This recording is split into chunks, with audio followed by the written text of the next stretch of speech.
हरे कृष्ण, राधे राधे जी सबको। शनि की साढ़े सती क्या होती है और शनि की दृष्टि कैसे पड़ती है? शनि की दृष्टि की कहानी, जिससे पता चलेगा आपको कि शनि की दृष्टि कैसे होती है और इसके दुष्प्रभाव से बचने के लिए क्या उपाय होते हैं।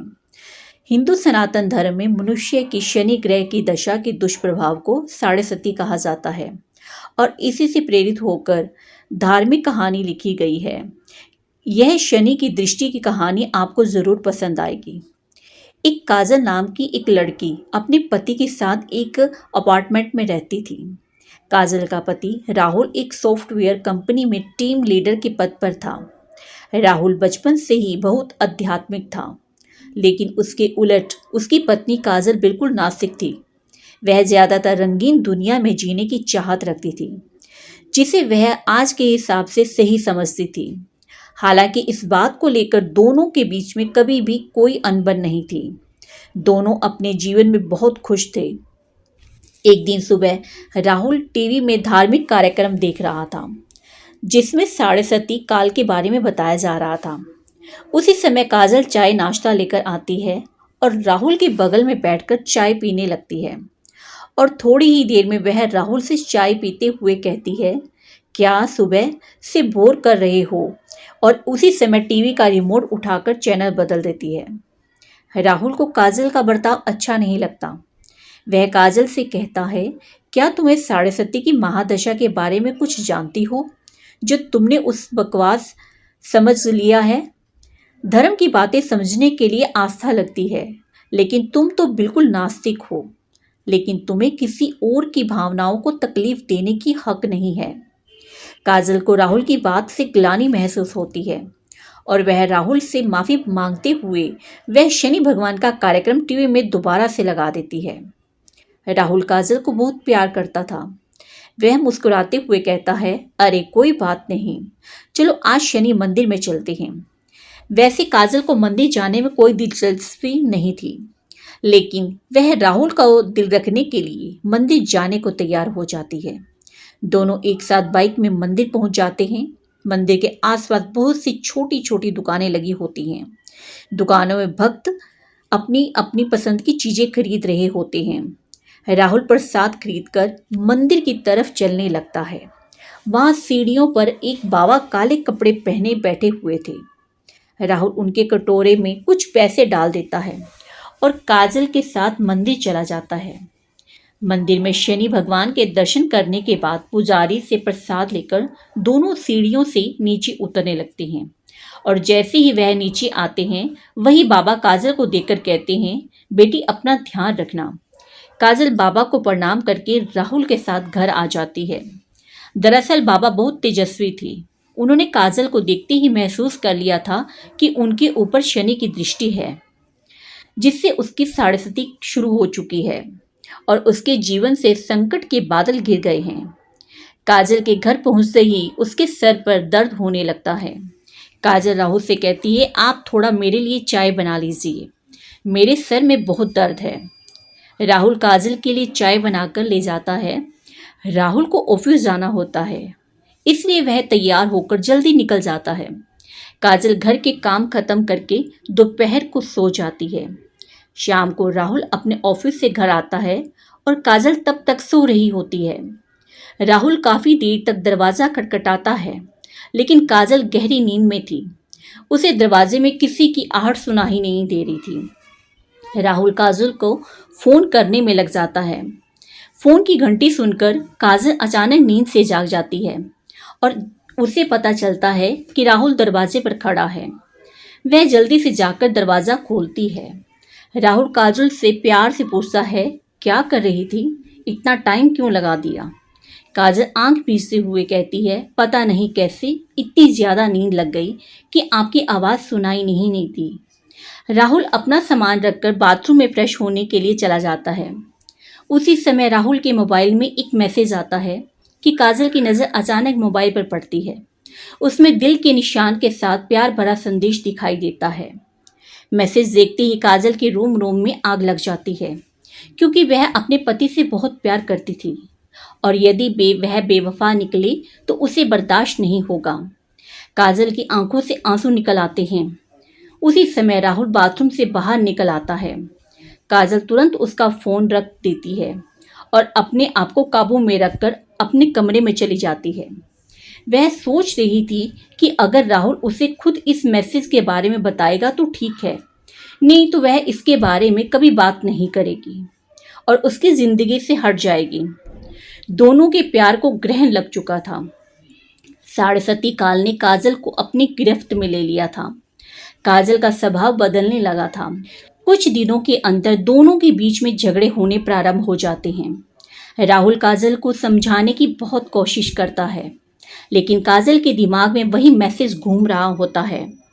वह राहुल की किसी भी बात पर भरोसा नहीं कर पा रही थी। राहुल काजल को खुश करने के लिए उससे कहता है कि चलो मंदिर चलते हैं और वहीं से बाजार घूमने चलेंगे, आज कुछ कपड़े खरीदते हैं। लेकिन काजल गुस्से में वहां से उठकर चली जाती है। राहुल अकेले ही मंदिर चल देता है। राहुल को दोबारा वही बाबा मंदिर की सीढ़ियों से फिर से दिखाई देते हैं। वह राहुल को देखते ही उसे अपने पास बुलाते हैं। राहुल हाथ जोड़कर बाबा के सामने जाकर खड़ा हो जाता है और बाबा कहते हैं कि बेटे, तुम्हारे जीवन में संकट दिखाई दे रहा है, क्या तुम ठीक हो? राहुल कई दिनों से काजल से परेशान था। वह बाबा के सामने बैठकर अपनी समस्या को बताने लगता है। हालांकि बाबा काजल के 7:30 योग के बारे में पहले से परिचित थे, इसलिए वह राहुल को काजल के ऊपर आए हुए संकट के बारे में बता देते हैं और कष्ट से मुक्ति के लिए उपाय बताते हुए कहते हैं कि तुम्हारी पत्नी को शनि भगवान की विशेष पूजा करनी होगी, जिसके बाद वह सामान्य स्थिति में आ जाएगी। राहुल भगवान का दर्शन करने के बाद घर पहुंचते ही काजल से कहता है, आज मंदिर में वही बाबा जी मिले थे। उन्होंने बताया कि तुम्हारा 7:30 योग चल रहा है, इसलिए तुम्हारे जीवन में चिंता बनी रहती है। तुम शनि भगवान की पूजा करो, उससे सब ठीक हो जाएगा। काजल अचानक राहुल से कहती है कि मेरी समस्या की वजह तो तुम हो। राहुल पूछता है कैसे, लेकिन काजल बात को यहाँ वहाँ घुमा देती है। राहुल काजल को इस बार जोर देते हुए कहता है कि हर शनिवार को तुम शनि भगवान की पूजा शुरू कर दो, लेकिन काजल राहुल को मना कर देती है और गुस्से में कहती है कि तुम मुझे किसी काम के लिए मजबूर मत करो, मैं इन बातों पर विश्वास नहीं करती। राहुल को समझ में नहीं आ रहा था कि वह अपनी पत्नी को शनि के प्रकोप से कैसे बचाए। वह दोबारा मंदिर की तरफ जाता है और बाबा को ढूंढने का प्रयास करता है, लेकिन बाबा वहां से जा चुके थे और अब वह अगले हफ्ते यानी अगले शनिवार ही यहाँ आएंगे। राहुल के पास तब तक का वक्त नहीं था, क्योंकि वह समझ चुका था कि अगर यह सब ठीक नहीं हुआ तो काजल और उसका रिश्ता टूट जाएगा। वह काजल से बहुत प्यार करता था, वह उसके बिना जीने की कल्पना भी नहीं कर सकता था। राहुल मंदिर में पुजारी से बाबा के बारे में जानकारी लेता है, लेकिन पुजारी जी को बाबा के बारे में कुछ पता नहीं था। वह कहते हैं, बेटा मैं यहाँ सुबह से आता हूँ, लेकिन मैंने आज तक किसी बाबा को सीढ़ियों पर बैठे नहीं देखा है। पता नहीं तुम किसकी बात कर रहे हो। राहुल को ताज्जुब होता है, क्योंकि वह 2 बार बाबा को मिल चुका था। वह शनि भगवान के सामने हाथ जोड़कर कहता है कि हे प्रभु, मुझे बाबा से मिलना है। और इतना कहते ही राहुल मंदिर से नीचे उतरने लगता है। अचानक सीढ़ियों में उसके सामने बाबा प्रकट हो जाते हैं और उसे एक शनि भगवान की मूर्ति देते हैं और कहते हैं, इसे अपने घर में रख लेना और इन्हें तेल से स्नान कराना, तुम्हारा कल्याण होगा। बाबा अचानक राहुल के सामने से ओझल हो जाते हैं। राहुल को समझ आता है यह कोई साधारण बाबा नहीं है, बल्कि तेजस्वी आत्मा है। राहुल अपने घर पहुंचकर शनि भगवान की मूर्ति स्थापित कर देता है। राहुल जैसे ही वह मूर्ति को तेल से स्नान कराता है, काजल पीछे से आकर जोर जोर से चिल्लाने लगती है और कहती है, खुद चरित्रहीन होकर ये ढोंग मत करो। अपनी गलती छुपाने के लिए तुम शनि भगवान का सहारा ले रहे हो। अपने आप को आईने में देखो तो पता चलेगा कि तुम कितने घटिया इंसान हो। काजल की इतनी अभद्र बातें सुनते ही राहुल के पैरों तले जमीन खिसक जाती है। उसने उम्मीद भी नहीं की थी कि काजल उससे कभी इस लहजे से बात करेगी। राहुल शांत स्वभाव का था। वह काजल को शांत करते हुए पूछता है, क्या हुआ काजल, आराम से बात करो। काजल तुरंत उसका मोबाइल लाकर वही मैसेज उसके सामने रख देती है। राहुल काजल से पूछता है, यह क्या है। काजल तुरंत कहती है, तुम बताओ यह क्या है और कौन है जिसने तुम्हें यह मैसेज भेजा है। राहुल काजल की बात सुनकर मुस्कुराने लगता है और कहता है, अरे पागल, यह मैसेज उस लड़की ने मुझे नहीं भेजा था, बल्कि कंपनी में काम कर रहे मेरी टीम के एक लड़के ने उस लड़की को भेजा था और उस लड़की ने मुझसे उसकी शिकायत करने के लिए वह मैसेज मुझे फॉरवर्ड किया था। यह बात सुनते ही काजल का दिमाग शून्य हो जाता है। उसे कुछ समझ नहीं आता। वह जमीन पर बेसुध होकर बैठ जाती है। राहुल उसके बगल में बैठकर उसका हाथ पकड़कर पूछता है, क्या तुम इतने दिनों से इस मैसेज की वजह से मुझसे झगड़ा कर रही हो? तुम पागल तो नहीं हो गई हो? एक बार मुझसे पूछ लिया होता तो मैं तुम्हारे अलावा किसी और लड़की के बारे में सोच भी नहीं सकता। काजल जोर जोर से रोने लगती है और राहुल के गले लग जाती है। अनजाने में ही सही, लेकिन शनि भगवान की कृपा से काजल को सरस्वती योग से छुटकारा मिल जाता है। दोनों के जीवन में फिर से खुशियों का न्योता मिल चुका था। शनि भगवान के विराजमान होते ही दोनों के बीच झगड़े की वजह ही समाप्त हो चुकी थी और उनके जीवन में खुशियों ने फिर से दस्तक देना शुरू कर दिया था। और दोनों के जीवन के कष्टों की समाप्ति के साथ ही धर्म की यह कथा भी समाप्त हो जाती है।